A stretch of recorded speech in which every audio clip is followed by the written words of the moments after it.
My name is W. Clement Stone. As General Manager of the Napoleon Hill Associates, it is my privilege to introduce you to Napoleon Hill. How do you do? I'm very happy to have this personal visit with you. Won't you be seated, please? And now, may I request that you forget all your problems and just relax while I bring you the master key with which you may unlock the door to any opportunity that your mind can conceive. The master key consists of 17 principles, the first of which is definiteness of purpose. Right here at the beginning of our visit, I'm going to make you a promise.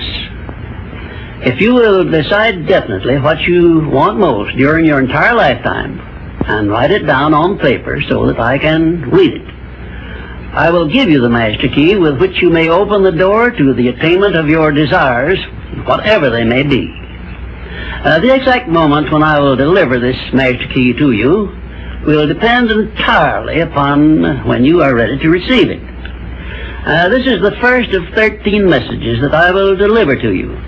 Now, in each message, I will describe the master key in terms that you will understand, if you are ready to understand.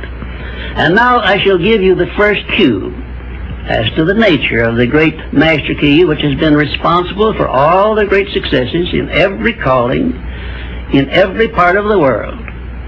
Please listen carefully to what I have to say, because you may discover the secret of the master key in this first visit. You may get your first cue as to the nature of the great master key when I tell you that psychologists have discovered a natural law which is the very foundation of all personal successes. And I can describe it to you in one short sentence so you can understand it. Whatever the mind can conceive and believe, the mind can achieve. Isn't that a profound statement?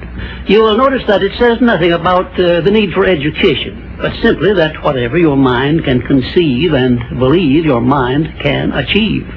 Now, if you want evidence that the mind can achieve whatever the mind can conceive without the benefit of formal education, you only have to remember that Thomas A. Edison conceived the idea of becoming an inventor and lived to become the world's greatest scientist in the field of invention, with only 3 months of common school education. When I first heard Andrew Carnegie describe this natural law, which makes it possible for you and I and everyone else to write his own price tag in life and attain it, I became so enthused over it that I began to search for the power back of it, and my curiosity led me finally to the discovery of the master key, which I shall reveal to you if you are ready to receive it.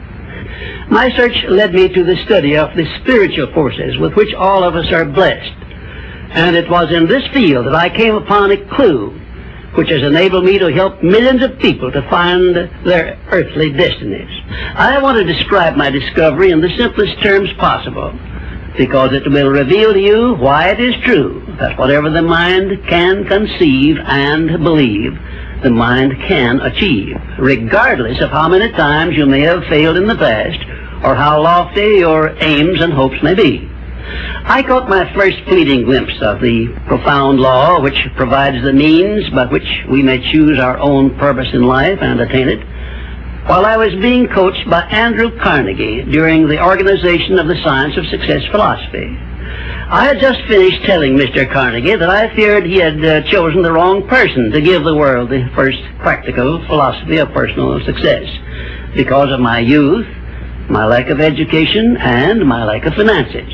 Well, at this point, Mr. Carnegie delivered a lecture that I shall never forget, because it changed my entire life and paved the way for my helping to change the lives of millions of people, some of them not yet born. Let me call your attention to a great power which is under your control, said Mr. Carnegie, a power which is greater than poverty, greater than the lack of education, greater than all of your fears and superstitions combined. It is the power to take possession of your own mind and direct it to whatever ends you may desire. This profound power, Mr. Carnegie continued, is the gift of the Creator, and it must have been considered the greatest of all of his gifts to man, because it is the only thing over which man has the complete and unchallengeable right of control and direction. When you speak of your poverty and lack of education, Mr. Carnegie explained, you are simply directing your mind power to attract these undesirable circumstances, because it is true that whatever your mind feeds upon, your mind attracts to you. Now you see why it is important that you recognize that all success begins with definiteness of purpose, with a clear picture in your mind of precisely what you want from life. Then Mr. Carnegie continued his speech with a description of a great universal truth which made such an impact upon my mind that I began then and there to give myself a new outlook on life, and I set up for myself a goal so far above my previous achievements that it shocked my friends and relatives when they heard about it. Everyone, said Mr. Carnegie, comes to the earth plane blessed with the privilege of controlling his mind power and directing it to whatever ends he may choose. But, he continued, everyone brings over with him at birth the equivalent of 2 sealed envelopes, one of which is clearly labeled the riches you may enjoy if you take possession of your own mind and direct it to ends of your own choice, and the other is labeled the penalties you must pay if you neglect to take possession of your mind and direct it. And now let me reveal to you, said Mr. Carnegie, the contents of those 2 sealed envelopes. In the one labeled riches is this list of blessings. 1, sound health. 2, peace of mind. 3, a labor of love of your own choice. 4, freedom from fear and worry. 5, a positive mental attitude. 6, material riches of your own choice and quantity. In the sealed envelope labeled penalties, Mr. Carnegie continued, is this list of the prices one must pay for neglecting to take possession of his own mind. 1, ill health. 2, fear and worry. 3, indecision and doubt. 4, frustration and discouragement throughout life. 5, poverty and want. 6, and a whole flock of evils consisting of envy, greed, jealousy, anger, hatred, and superstition. Now, my mission in life is to help you and everyone who needs my help to open up and use the contents of the sealed envelope labeled riches.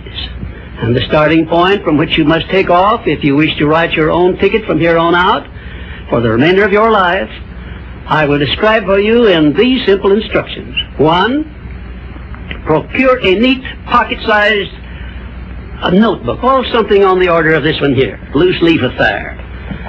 And on page 1, write down a clear description of your major desire in life, the one circumstance or position or thing which you will be willing to accept as your idea of success.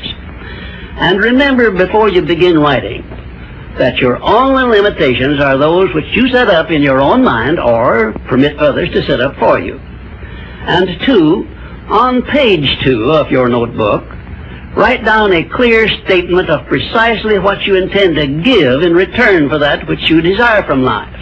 And then start in right where you stand now to begin giving. And 3, memorize both of your statements, what you desire and what you intend to give in return for it, and repeat them at least a dozen times daily. And always end your statements with this expression of gratitude for the blessings with which you were gifted at birth. I ask not, O divine providence, for more riches, but more wisdom with which to accept and use wisely the riches I received at birth in the form of the power to control and direct my mind to whatever ends I desire. If you are not too successful or self-satisfied to accept and express this profound prayer, if you accept it and express it in the same spirit of humble sincerity in which I pass it on to you, a new and a better world will reveal itself to you. A world in which you will see reflected the circumstances and the things which you yourself have created. In my next visit, I will give you a description of the second principle of success, through the application of which you may make use of the education and experience of other people, and get the necessary help you may need in attaining your definite major purpose in life. And now let me close this, our first visit, with my favorite expression of gratitude.